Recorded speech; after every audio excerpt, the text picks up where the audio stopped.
Hey guys, welcome back to my channel drama series part 2 तक की कहानी आपको पिछले वीडियो में बता चुकी हूँ, जिसका लिंक आपको मेरे वीडियो सेक्शन में मिल जाएगा। पिछले एपिसोड में हमने देखा था कि गिसाओ अपने स्ट्रेस को दूर भगाने के लिए ढेर सारा खाना खाती है और टीवी पर शो देखती है और अपने टेंशन को दूर करने की कोशिश करती है, पर इससे भी कोई फायदा नहीं होता कि तभी वहाँ पर जिनसू आ जाता है और घर की ऐसी हालत देखकर तो बेचारा पूरी तरह पगला जाता है और साओ को कहता है, क्या तुम्हारे अंदर मैनर्स नहीं है? तुम किस तरह रह रही हो? तुम्हें पता है मेरा कारपेट कितना महंगा है और तुम उसे गंदा किए जा रही हो? तो साओ कहती है, तो क्या हुआ, मैं साफ कर देती हूँ। और साओ साफ करने लगती है, पर वो साफ कम करती है और गंदा ज्यादा करती है।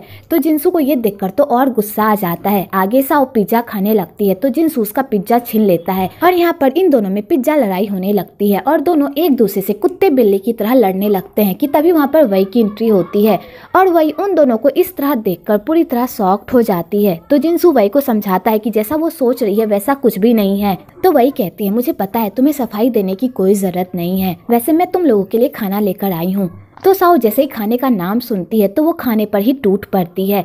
तो साओ खाना खाने में बिजी हो जाती है और वही और जिनसू रूम में चले जाते हैं एक दूसरे से रोमांस करने के लिए। तो वो दोनों रोमांस कर ही रहे होते हैं कि तभी वहाँ पर साओ कबाब में हड्डी बनकर टपक पड़ती है और दरवाजा कस कस कर पीटने लगती है और कहती है, कचरा वाला आया है पर मुझे नहीं मिल रहा कि वो कहाँ पर है, इसलिए कचरा निकाल कर बाहर फेंक दो। तो जिनसू साओ की बातें तो नहीं सुनता और उसे इग्नोर करता है, लेकिन साओ इतना दरवाजा पीटती है कि बेचारा जिनसू भी परेशान हो जाता है और उसे मजबूरन दरवाजा खोलना पड़ता है और कहता है, इस घर में सबसे बड़ा कचरा तो तुम हो, तुम्हें बाहर उठाकर फेंक देना चाहिए, जाओ वहीं कहीं बाहर पड़ा होगा जाकर फेंक देना। और जिनसू दरवाजा बंद कर देता है। आगे वो दोनों फिर से रोमांस करने लगते हैं। तो वही जिनसू के हाथ में वो बैंडेज देखकर कहती है, तुम्हें चोट कब लगी? तो जिनसू जैसे ही उस बैंडेज को देखता है तो उसे साओ की याद आने लगती है और वो वही के साथ रोमांस नहीं कर पाता क्योंकि उसे ऑकवर्ड लगने लगता है और जिनसू कचरा का बहाना बनाकर वहाँ से चला जाता है। तो वही को ये सब देखकर पूरी तरह हैरानी होती है और उसे लगता है कि शायद जिनसू साओ की तरफ अट्रैक्ट हो रहा है।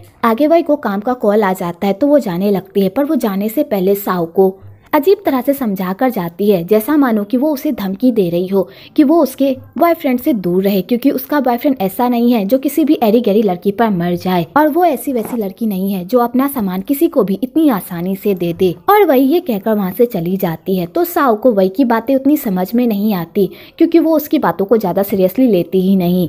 आगे साओ टीवी पर अच्छा प्रोग्राम देख रही होती है देखने के लिए, पर उसे कुछ भी अच्छा नहीं मिलता। तो जिनसू कहता है, मेरे पास ढेर सारी मूवी की कलेक्शन है, क्या तुम देखना चाहोगी?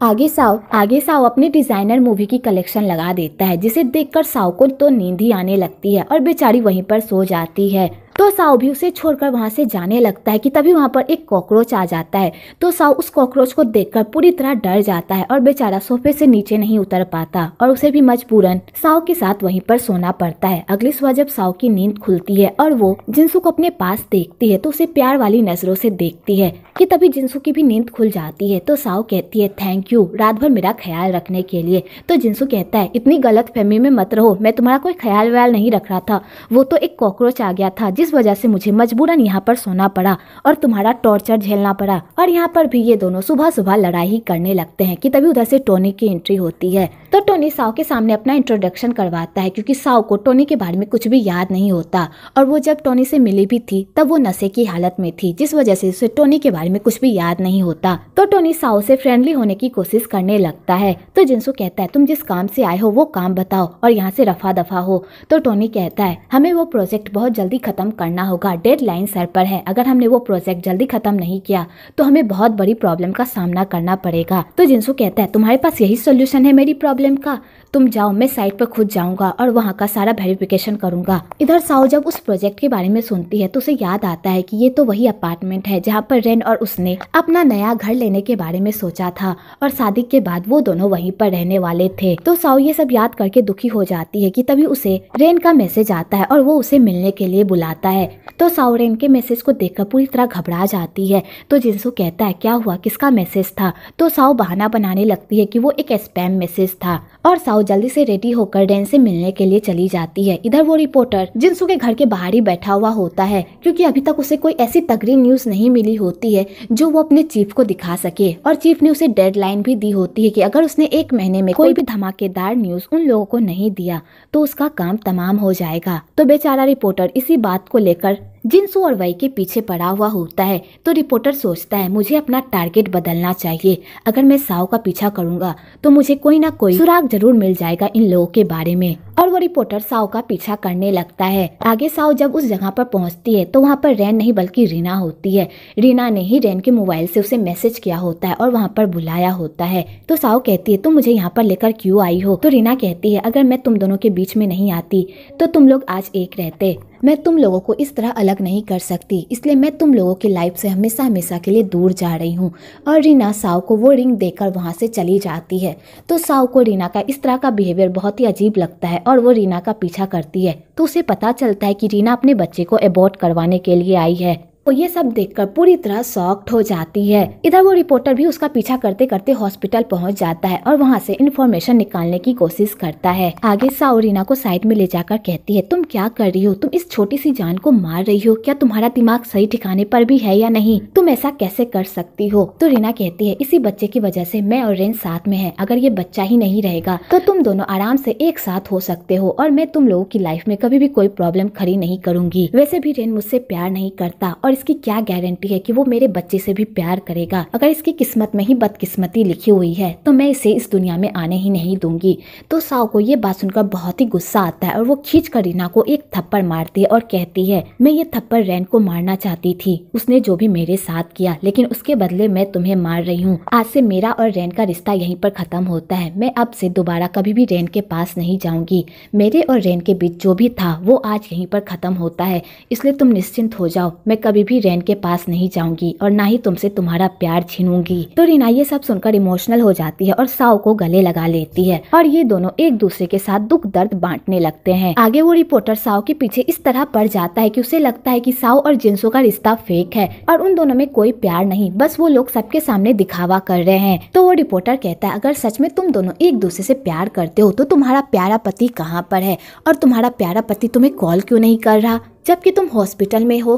तो साओ कहती है मेरा प्यारा पति अभी बिजी होगा इसलिए वो मुझे कॉल नहीं कर रहा। तो रिपोर्टर कहता है अगर ऐसी बात है तो तुम उसे कॉल कर लो, तुम्हारा प्यारा पति अपनी प्यारी वाइफ की कॉल थोड़ी ना इग्नोर करेगा। तो साओ को मजबूरन उस रिपोर्टर के सामने जिनसू को कॉल करना पड़ता है। तो साओ जिनसू से बड़े प्यार से बात करती है। तो बेचारा जिनसू ये सब सुनकर तो पूरी तरह शॉक्ड हो जाता है और कहता है तुम्हारा दिमाग ठिकाने पे तो है या तुमने कोई गलत मेडिसिन खा ली है जो इस तरह की बकवास कर रही हो? तो साओ जिनसू की हर बातों का जवाब उल्टा ही देती है। तो जिनसू कहता है मैं अभी बहुत बिजी हूँ इसलिए मेरा दिमाग मत खाओ और जिनसू कॉल कट कर देता है। आगे साओ को मजबूरन जिनसू के अड्डे पर पहुंचना पड़ता है क्योंकि वो रिपोर्टर उसका पीछा ही नहीं छोड़ता कि तभी वहां पर जिनसू आ जाता है और साओ को अपने सामने देखकर पूरी तरह हैरान होता है और कहता है मैंने तुम्हें पहले भी कहा था ना कि मैं बहुत बिजी हूँ, इसलिए यहाँ पर आकर मेरा दिमाग मत खाओ, फिर तुम यहाँ पर क्या कर रही हो? तो साओ जिनसू को इशारे में बताती है कि वो रिपोर्टर उसके पीछे पड़ा हुआ है और उसका पीछा ही नहीं छोड़ रहा। तो जिनसू उस रिपोर्टर से पीछा छुड़वाने के लिए साओ को किस कर लेता है। तो साओ ये सब देखकर पूरी तरह शॉक्ड हो जाती है पर उसे बहुत अच्छा भी लगता है। तो जिनसू साओ को कहता है इसके आगे मैं कुछ भी नहीं कर सकता, तुम्हें इस रिपोर्टर को यहाँ से ठिकाने लगाना होगा। और जिनसू ये कहकर वहाँ से चला जाता है। आगे उस रिपोर्टर को ये सब देखकर भी उन दोनों के रिश्ते पर भरोसा नहीं होता और उसे लगता है कि ये दोनों कुछ ना कुछ जरूर छिपा रहे हैं कि तभी उधर से जिनसू के चिल्लाने की आवाज आती है। तो साओ कहती है मेरे पति का मूड ठीक नहीं है इसलिए हमें यहाँ से जाना चाहिए। तो रिपोर्टर कहता है अगर तुम्हारे पति का मूड ठीक नहीं है तो तुम्हें उसके पास जाना चाहिए, उसे सपोर्ट करना चाहिए और तुम्हें देखकर तो उसका मूड वैसे ही ठीक हो जाएगा। तो बेचारे जिनसू को मजबूरन अंदर जाना पड़ता है जहाँ पर जिनसू वर्कर पर चिल्ला रहा होता है क्योंकि वर्कर जिस तरह का काम कर रहे होते हैं जिनसू को वैसा काम नहीं चाहिए होता है। जिनसू को कुछ और चाहिए जो वर्कर्स नहीं कर पा रहे होते हैं और इसी बात को लेकर दोनों में लड़ाई हो जाती है। तो वर्कर्स काम छोड़कर वहां से चले जाते हैं। तो जिनसू को भी बहुत गुस्सा आता है और वो जा ही रहा होता है कि तभी उसके सर पर कुछ गिरने वाला होता है, लेकिन तभी साओ आ जाती है बीच में और उसके सर पर गिर जाता है। तो जिनसू साओ की ऐसी हालत देखकर पूरी तरह घबरा जाता है और उसे अपनी बाहों में लेकर हॉस्पिटल लेकर जाता है और उसके पूरे बॉडी का चेकअप करवाता है। तो साओ का जो डॉक्टर होता है वो वही डॉक्टर होता है जिसे जिनसू ने कूट कूट कर मारा था। तो वो डॉक्टर साओ से पूछता है क्या तुम्हारा पति तुम पर अहिंसा करता है, तुम्हें मारता पीटता है? अगर ऐसा है तो तुम मुझे बताओ, मैं अभी पुलिस को इन्फॉर्म करता हूँ और वो आकर इसे पनिश करेगी। तो साओ ये बात सुनकर तो पूरी तरह खुश हो जाती है और वो जिनसू के बारे में डॉक्टर के सामने बहुत सारी बुराइयां करने लगती है। तो बेचारा जिनसू ये सब सुनकर तो पूरी तरह हैरान ही हो जाता है और वो साओ को कहता है तुम इतना झूठ क्यों बोल रही हो, मैंने तुम्हें कब मारा? आगे वो डॉक्टर सच में पुलिस को कॉल करने ही वाला होता है कि तभी साओ कहती है मेरा पति बहुत ही अच्छा है, वो हमेशा हमेशा मेरी केयर करता है, मेरा ख्याल रखता है और मुझे ढेर सारी खुशियाँ देता है। और साओ जिनसू के बारे में ऐसी ऐसी बातें बताती है जो उसने जिनसू के साथ एक्सपीरियंस की होती है। तो डॉक्टर उन दोनों की बातें सुनकर इमोशनल हो जाता है और डॉक्टर को भी लगता है कि शायद उसे गलतफहमी हो गई थी। तो वो डॉक्टर जिनसू को कहता है तुम्हारी वाइफ बहुत ही अच्छी है, इसलिए इसका ख्याल रखना और इसे कभी भी चोट मत पहुंचाना और इसे दुनिया की सारी खुशियाँ देना, क्योंकि पति और पत्नी का रिश्ता ही ऐसा होता है जहाँ पर सिर्फ प्यार की जगह होती है, किसी और चीज की नहीं। आगे जिनसू को ऑफिस से कॉल आता है तो जिनसू कहता है मैं ऑफिस जा रहा हूँ, तुम अपना ख्याल रखना और हॉस्पिटल में ही रहना, मैं तुम्हें लेने आऊंगा। और जिनसू ये कहकर वहाँ से चला जाता है। आगे जिनसू और उसका असिस्टेंट टोनी हर बिल्डर को कॉल करता है ताकि वो लोग उसके साथ काम कर ले, पर कोई भी बिल्डर जिनसू के साथ काम करना नहीं चाहता, क्योंकि जिनसू का बिहेवियर और एटीट्यूड ऐसा होता है कि कोई भी बिल्डर जिनसू के साथ काम करने को राजी नहीं होता। तो बेचारा जिनसू ये सब देखकर पूरी तरह पगला जाता है। इधर नर्स साओ को बताती है कि जिस रात आपका एक्सीडेंट हुआ था ना, तो उस रात एक बंदा आप लोगों को ढूंढने के लिए आया था और उसे देखकर लग रहा था कि वो गैंगस्टर है। क्या आप लोगों का पाला उस दिन किसी गैंगस्टर से पड़ा था? क्योंकि वो बंदा बार बार यहाँ पर आकर आप लोगों के बारे में पूछ रहा है। क्या आप लोगों का उन लोगों से कोई लेना देना है? तो साओ जैसे ही गैंगस्टर का नाम सुनती है उसके तो तोते ही उड़ जाते हैं और वो कहती है मेरा किसी भी गैंगस्टर से कोई पाला नहीं है और उस रात क्या हुआ मुझे कुछ भी याद नहीं है, क्योंकि मैं बहुत नशे में थी। वैसे आपने उसे कुछ बताया तो नहीं हमारे बारे में? तो नर्स कहती है मैंने तो उसे कुछ भी नहीं बताया, लेकिन अगर आपको याद नहीं है उस रात क्या हुआ था तो आपके पति को जरूर याद होगा, आप अपने पति से पूछिए। तो साओ जिनसू को कॉल कर ही रही होती है कि तभी वो बंदा फिर से वहाँ टपक पड़ता है। तो साओ जैसे उस बंदे को देखती है तो उसे लगता है शायद वो गैंगस्टर उससे बदला लेने के लिए आया है। तो साओ उस गैंगस्टर को देखकर पूरी तरह डर जाती है और वहाँ से भाग जाती है। तो वो गैंगस्टर उसका पीछा नहीं छोड़ता। एक्चुअली वो गैंगस्टर कोई और नहीं बल्कि वही वर्कर होता है जिसके साथ जिनसू की लड़ाई हुई होती है, पर साओ को इस बारे में कुछ भी नहीं पता। आगे साओ उस गैंगस्टर के सामने गिड़गिड़ाने लगती है और कहती है मैंने तुम्हारे साथ कुछ भी नहीं किया, अगर उस रात मैंने तुम्हारे साथ कुछ किया भी होगा तो मुझे कुछ भी याद नहीं है, प्लीज मुझे जाने दो। तो वो बंदा उसे बताता है कि उसने उसके साथ कुछ भी नहीं किया, बल्कि उसने तो उसकी जान बचाई है। उस दिन जब उसकी वाइफ अपने कुत्ते के साथ बाहर टहलने गई थी तो उसका कुत्ता अचानक रोड पर आ गया था और उसका एक्सीडेंट होते होते बचा, वो भी तुम्हारी वजह से। तुमने मेरे कुत्ते की जान बचाई, इसलिए मैं तुम्हारा शुक्रिया अदा करने आया हूँ। अगर तुम्हें कभी भी मेरी हेल्प की जरूरत हो तो बेहिचक मुझे कहना। तो साओ जैसे ही हेल्प का नाम सुनती है तो उसे जिनसू की याद आती है। तो वो उस वर्कर को कहती है अगर तुम सच में मेरी हेल्प करना चाहते हो तो प्लीज जिनसू के काम में उसकी हेल्प करो। तो वो वर्कर हेल्प करने से मना कर देता है और कहता है वो एक नंबर का घटिया इंसान है और एरोगेंट है, हमेशा हम पर हुक्म चलाते रहता है, उसे हमारी काबिलियत की जरा सी भी कदर नहीं है। पता नहीं उस जैसे घटिया इंसान को तुम जैसी प्यारी बीवी कैसे मिल गई। तो साओ उसके सामने रिक्वेस्ट करने लगती है तो उस वर्कर को भी रहा नहीं जाता और वो कहता है ठीक है मैं उसकी हेल्प करने के लिए तैयार हूँ, लेकिन उसे भी बदले में हमारे लिए कुछ करना होगा, उसे हमारे साथ मिलकर काम करना होगा। आगे जिनसू साओ को हॉस्पिटल से लेने के लिए आता है तो साओ कहती है तुम्हारा काम बना? तो जिनसू कहता है अभी तक नहीं, चलो मैं तुम्हें घर छोड़ देता हूँ। तो जिनसू कहती है तुम्हें काम पर जाना होगा ना, तो चलो मैं भी तुम्हारे साथ चलती हूँ। आगे साओ और जिनसू दोनों काम पर जाते हैं। तो जिनसू हर वर्कर को मनाने की कोशिश करता है ताकि वो उसके साथ काम करे और उसे दुगने पैसे भी ऑफर करता है, पर कोई भी वर्कर उसके साथ काम करने के लिए तैयार नहीं होता। आगे ये बात मिस्टर लू को भी पता चल जाती है तो मिस्टर लू जिनसू पर बहुत गुस्सा करते हैं और कहते हैं अगर तुमसे ये काम नहीं हो रहा तो इसे छोड़ दो, मैं किसी और डिजाइनर को दे दूंगा। मैंने तुम्हारे बारे में बहुत सुना था कि तुम अच्छे घर को डिजाइन करते हो, लेकिन तुम्हारी हालत को देखकर लग रहा है कि मैंने बहुत बड़ी गलती कर दी तुम्हें काम सौंप कर। और मिस्टर लू उस प्रोजेक्ट को किसी और बंदे को देने लगते हैं। तो जिनसू कहता है प्लीज मुझे एक मौका दे दीजिए, अगर मैं डेडलाइन तक आपका काम नहीं कर पाया तो मैं इस जॉब से रिजाइन कर दूंगा।